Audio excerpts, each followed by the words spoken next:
যখন জুমার দিন আসে, এই জুমার দিনে যদি কোনো ব্যক্তি সকাল সকাল গোসল করে, আর্লি মর্নিং গোসল করে, গোসল করার পরে তার উত্তম পোশাকটা পরিধান করে, আর গোসলটা করে ফরজ গোসলের মতো, আতর সুগন্ধি খুশবু তার সামর্থ্য অনুযায়ী ব্যবহার করে, এরপরে পায়ে হেঁটে হেঁটে মসজিদে আসে, বাহনে চড়ে নয়, পায়ে হেঁটে হেঁটে। যদি আপনি অনেক দূরে থাকেন সেটা আলাদা কথা।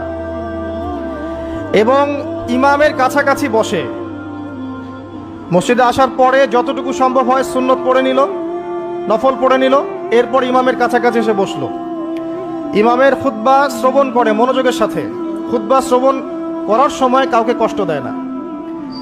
কাউকে কষ্ট দেয় না মানে হচ্ছে যে কেউ কথা বললে তাকে এতটুকু বলে না যে তুমি চুপ করো, কোনো কষ্ট দেয় না। ইমামের খুতবা শ্রবণ করে, নামাজ পড়ে ইমামের সাথে।